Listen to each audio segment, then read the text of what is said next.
The palace seemed calm, until whispers of a private feud shattered the illusion. Behind Kensington's gilded doors, Prince William and Princess Catherine are at odds over one deeply personal decision: their fourth baby's name. For William, legacy and tradition must guide the choice. Names like Arthur or Victoria dominate his list. But Catherine seeks something more intimate, a name filled with meaning, emotion, and modern grace. Tension brews as past pain, royal pressure, and family expectations clash. This isn't just a disagreement. It's a battle between heart and history. And the entire monarchy is holding its breath for the final decision.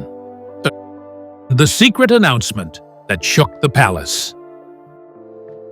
In early September 2025, Princess Catherine and Prince William received confirmation of her fourth pregnancy. But this time, they chose a different path. No immediate public fanfare, no staged photo calls. Instead, they made a quiet, private pact to keep the news within their tight family circle. After 3 previous royal pregnancies in 2013, 2015, and 2018, the emotional cost of constant public scrutiny had left its scars. Joy filled the room, but so did anxiety. Catherine still carried memories of her debilitating hyperemesis gravidarum, the severe morning sickness that had hospitalized her during her first pregnancy with George. William remembered the sleepless nights and public obligations that followed them like shadows. This wasn't just a joyous occasion. It was also a return to a battlefield they had walked 3 times before. Rather than champagne toasts, the moment was marked by a long, tearful embrace in the nursery. Catherine whispered, "We do this together." And William nodded, his heart full, but his mind already drifting toward legacy, the line of succession, and the storm of public reaction that would soon come. The joy was real, but the tension was brewing quietly. Their children, George, Charlotte, and Louis, were told in whispers and bedtime stories. The family was expanding, but under the surface, William and Catherine were beginning to move in opposite emotional directions. She sought meaning. He felt the pull of monarchy. The secret, once a comfort, now began to amplify their inner conflicts. As the walls of Kensington Palace cradled a growing life in silence, a deeper divide started to take root. William turned inward, confronting centuries of royal burden. And with baby number 4 on the horizon, the weight of duty pressed harder than ever before. A father, a prince, a legacy to uphold. By September 10th, William was rising before dawn. At 6:15 a.m., he sat on the terrace with a cup of tea and a list, names written in his own hand. Not just any names, but ones steeped in history: Edward, Albert, Arthur. His thoughts wandered to past kings, battles won, nations built, and the royal bloodline he was born to protect. His own full name, William Arthur Philip Lewis, was no accident. It was a symbol of heritage, honor, and remembrance. The idea of naming a 4th child wasn't merely a parental decision. It was a matter of state, legacy, and expectation. He knew this child, while likely far from the throne, would still be bound by history the moment their name reached the press. William's mind became a battlefield, tradition versus tenderness. Would he honor the monarchy by giving his child a name worthy of statues and textbooks? Or could he dare to name the child as simply his own, before they became Britons? His heart told him one thing: love. But duty demanded another: legacy. The line of kings wasn't built on emotions. It was built on order. Yet, deep inside, William feared that the more he leaned into obligation, the further he might drift from his family. As William wrestled with duty and the ghost of kings past, Catherine sat in quiet rebellion. To her, a name wasn't a crown. It was a lullaby. While William read history, Catherine was writing her own story, one rooted not in tradition, but in love. Catherine's quiet rebellion. By September 12th, Catherine had made up her mind.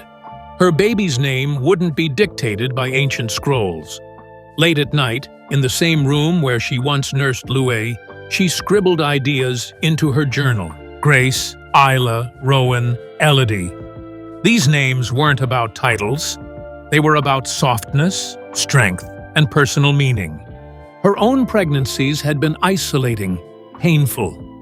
In 2013, tabloids tore into her appearance. In 2015, she fought through illness in silence. In 2018, she smiled through every wave of exhaustion for the cameras. This time, she wanted control over her health, her choices, and her voice as a mother. She considered her late grandmother's name, Elizabeth, not for the Queen, but for the woman who taught her resilience.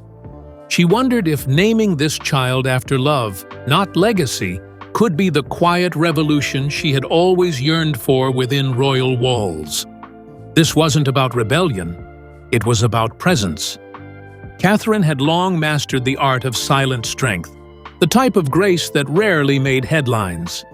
But in her heart, she knew, if she didn't speak now, her fourth child would be named by strangers who never carried them in their womb. While the royal couple navigated a growing rift over legacy and identity, their three children, bright, curious, and deeply intuitive, began sensing a change in the air. Unspoken tension was taking shape, and even the youngest royal hearts felt its tremble. The children. Notice the change. As the palace echoed with unspoken conversations and hesitant smiles, it was Prince George, at just 12 years old, who noticed the shift first.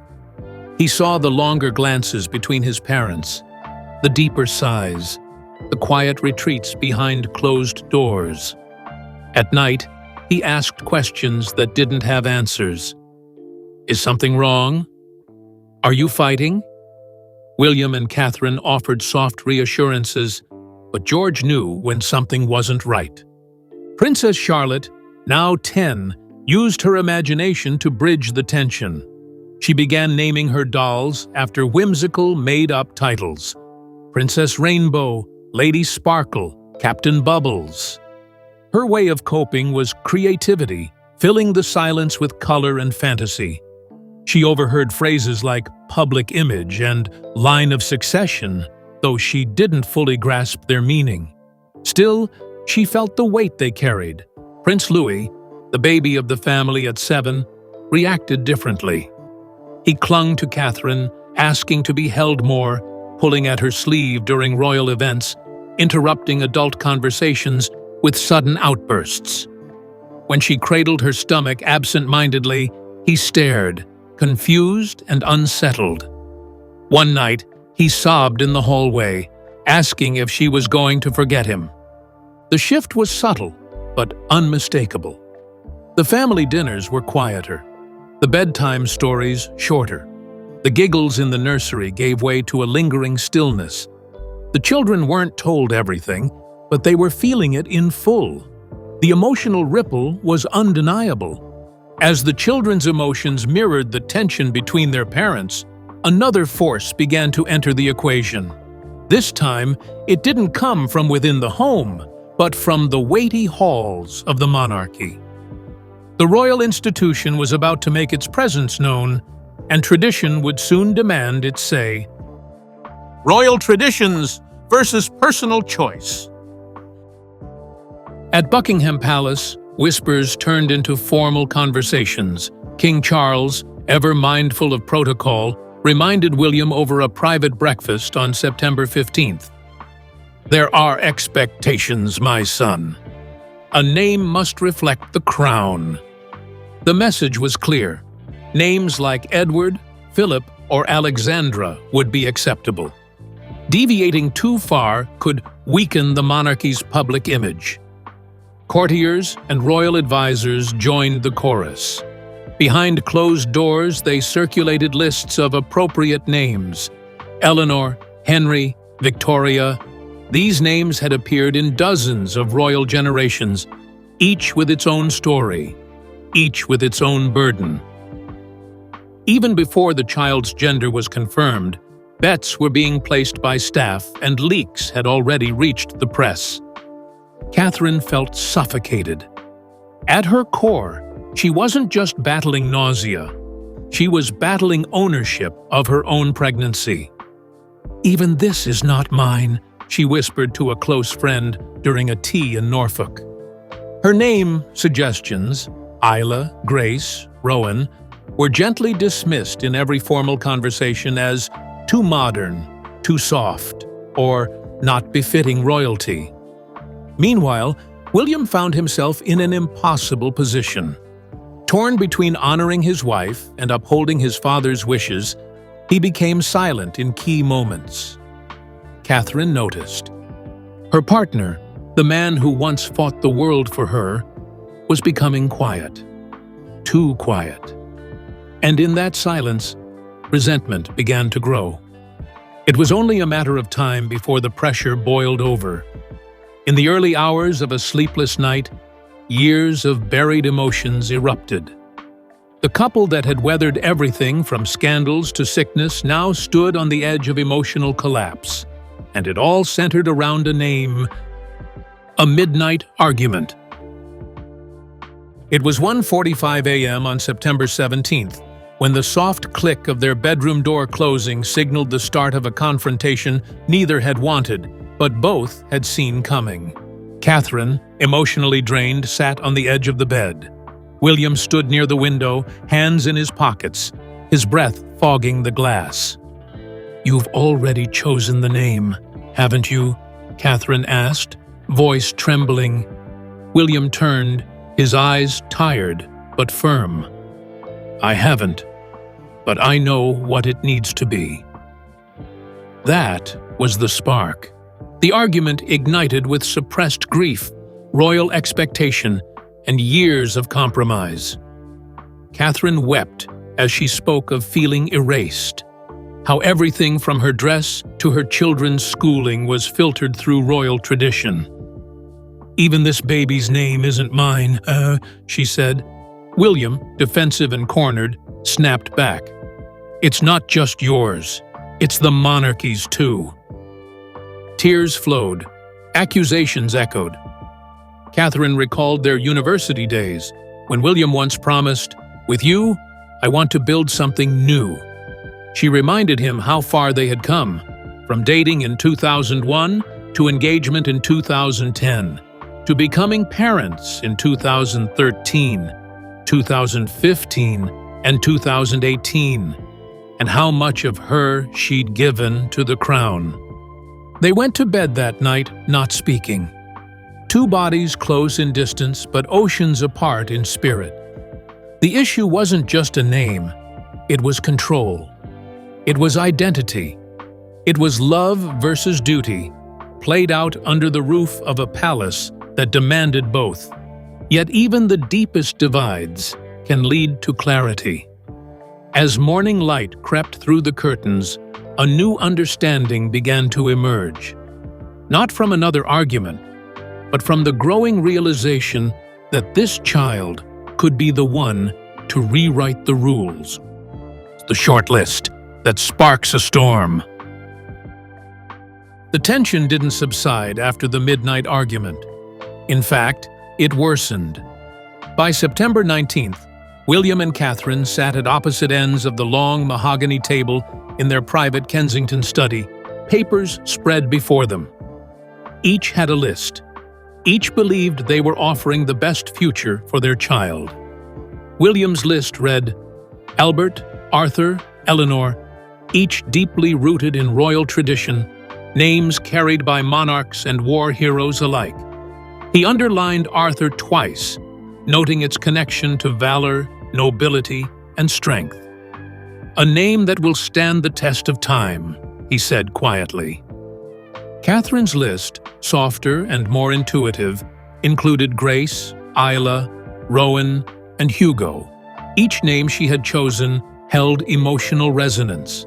A grandmother's grace, a summer island retreat, the strength of nature. These are names of life, not legend, she told him. But to William, they felt too distant from what the monarchy expected. The divide widened with every suggestion. Every name now stood for something greater than itself. It wasn't just about a baby anymore. It was about vision, values, and what kind of legacy they wanted to leave behind. In the middle of it all, Princess Charlotte appeared unexpectedly, clutching a sheet of paper with crayon scribbles. She had overheard yet another discussion and, trying to cheer them up, offered a name she had invented, Rainbow. Catherine smiled through tears. William chuckled, the first moment of levity in days. Though clearly not a real contender, Charlotte's innocent suggestion became a symbol, a reminder that love, not pressure, should guide them. Still, the lists remained unresolved. The couple returned to their separate thoughts, now further entrenched. The gap between history and heart had never felt wider. But even as names battled for dominance on paper, a name unspoken hovered over them like a shadow. A name tied to pain, memory, and reverence. The name was Diana, and the moment it surfaced, it changed everything. Diana's shadow and the name unspoken. It was September 21st when Catherine finally said it aloud. Sitting across from William during an unusually still evening, she asked, "What about using Diana as a middle name?" The room fell silent. The fireplace flickered, the only sound between them. William froze. The name hung heavy, sacred, untouchable. For years, it had been protected behind silence, grief, and reverence. William's reaction was immediate and visceral. "That name, it carries everything," he said, voice cracking. He stood, pacing. Diana was more than his mother. She was a symbol of all that had been lost. Her death in 1997, when he was just 15, still haunted him. She had been chased, hunted, adored, and betrayed. To use her name without thought felt like sacrilege. Catherine approached gently.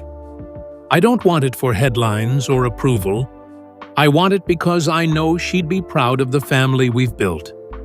I want our daughter, if it is a girl, to know she was loved by someone she never met." Her voice trembled, not with fear, but with fierce maternal love. William sat down, staring at his hands. His mother's legacy had often been weaponized by the press, distorted and used against him. But in this moment, he saw something different. A way to honor her that wasn't political, but personal. Catherine wasn't exploiting Diana's memory. She was offering it back to the family it belonged to.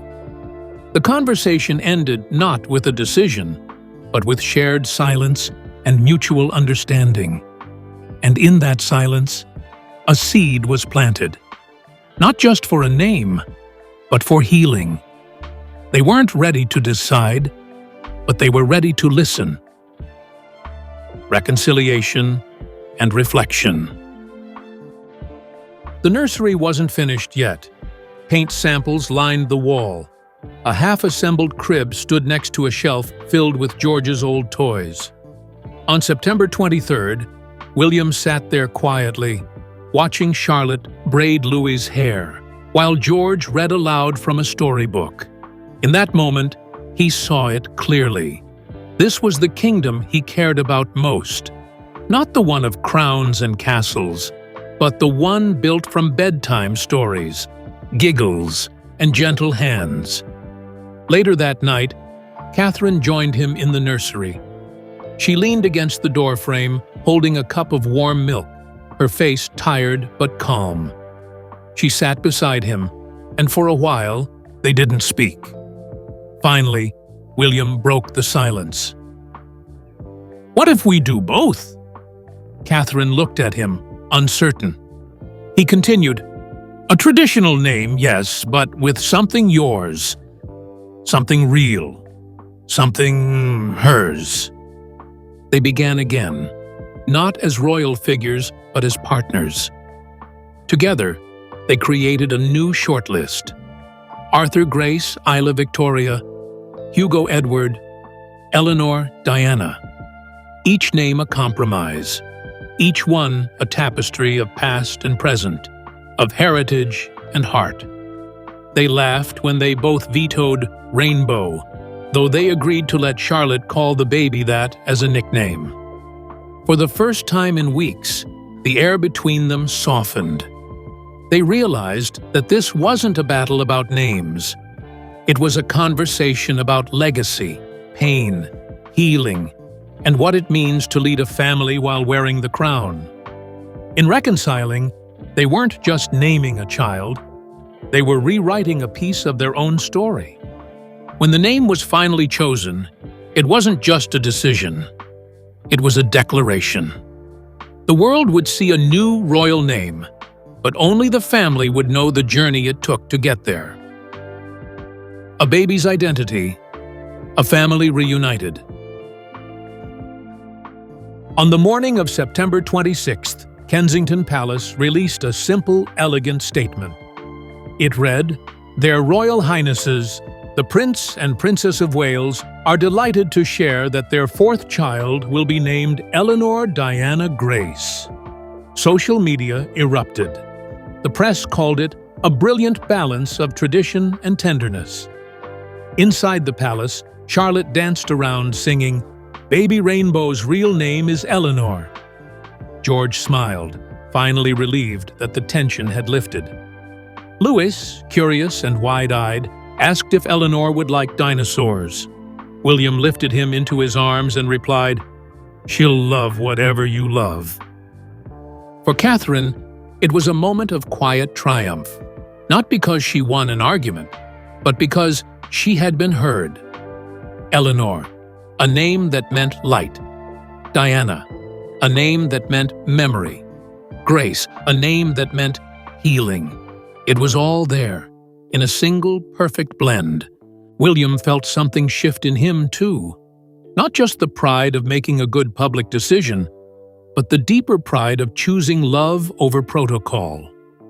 He reached for Catherine's hand during their final press photo that day.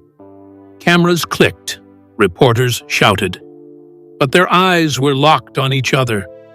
As autumn leaves began to fall in Hyde Park, the Wales family stepped into a new season. They weren't just expanding their lineage, they were evolving together. And for once, the monarchy felt a little less distant, a little more human. The baby hadn't even been born yet, and already she had reminded a royal family what truly mattered. Not legacy, not titles, but love, presence, and the courage to fight for both. As the dust settled following the emotional whirlwind of baby number 4's name reveal, something deeper began to take root within the royal family. The announcement of Eleanor Diana Grace was more than just a name. It was a symbol of a shift, not just in tradition, but in values, communication, and love. Inside the walls of Kensington Palace, things quieted. The kind of quiet that follows a storm, peaceful, reflective, and necessary. Princess Catherine, once caught between duty and devotion, found herself enveloped in a sense of calm. She had fought not for dominance, but for a voice. And that voice had been heard. Eleanor carried a piece of her soul, her love for her children, her strength through suffering, her belief that names should carry warmth as well as history. Prince William, too, was changed. He had approached the naming with the weight of legacy pressing on his shoulders, names like Arthur, Albert, and Edward echoing in the chambers of his mind. But through every disagreement, every quiet conversation beneath the moonlight, he came to see that tradition without meaning was hollow. Eleanor was not a break from the past. She was an evolution of it. With Diana as her middle name, the baby would carry a torch, not of obligation, but of remembrance. The children embraced the moment in their own ways. George, ever the thinker, asked if Eleanor would be told bedtime stories about their grandmother. Charlotte took to writing her new sister's name in glitter on every scrap of paper she could find, calling her Ellie Grace with pride. And Louis, the once jealous baby of the family, found joy in drawing pictures of dinosaurs for his new sibling. Their world was growing, not shrinking. Their hearts expanding. Even within the palace staff, something shifted. What began as hushed conversations about internal conflict soon became admiration for the whale's authenticity. They hadn't hidden their disagreement. They hadn't masked their humanity. In the face of immense pressure from the institution and from King Charles himself, they had chosen to walk through the storm together. And in doing so, they earned more than approval. They earned respect. Across the globe, the response was heartfelt. In Canada, editorial pages praised the royal couple's emotional transparency. In Australia, morning shows replayed the name reveal with genuine warmth. Even in America, where royal interest often came with skepticism, commentators noted the sincerity of the couple's journey. Headlines read, "A name woven from love, the royal family's emotional turn," and "Eleanor Diana Grace, a future born of past and present." More than 24 million people viewed the announcement clip in the first 48 hours. Social media overflowed with support, with hashtags like Baby Eleanor, Name with Grace, and Modern Monarchy trending worldwide. In an age of cynicism and spectacle, this moment, this name, felt different. It felt real. But the most important transformation wasn't in polls or press. It was in William and Catherine's partnership. Their midnight arguments had given way to shared midnight feedings. Their divided lists had become unified lullabies. The name Eleanor had tested them, but it had also taught them. That being royal doesn't mean being rigid. That leading doesn't mean silencing. That parenting, even under the crown, is the most human endeavor of all. As Catherine stepped back from her royal duties to prepare for Eleanor's arrival, she did so without apology. She knew now that motherhood was not a pause in her duty. It was the very heart of it. And William, seeing her strength, adjusted his own schedule to match. He didn't want to be the kind of father remembered only in photographs. He wanted to be there, in the quiet moments, the chaotic ones, the everyday magic. In the end, the name Eleanor Diana Grace wasn't just a name. It was a bridge between past and future, between tradition and tenderness, between power and love. It was the story of a couple who, despite being born into an ancient institution, chose to shape their own legacy. And as autumn leaves fell over London, inside the Wales home, warmth grew, not from the grand halls or golden chandeliers, but from laughter echoing down nursery hallways and lullabies sung softly through the night. This wasn't just the close of a chapter. It was the beginning of a new one. One written not in protocol, but in heart. And as the world watches and waits to see this royal baby take her first steps into history, one truth stands tall. Love, genuine, grounded, and fearless, will always be the crown's greatest legacy.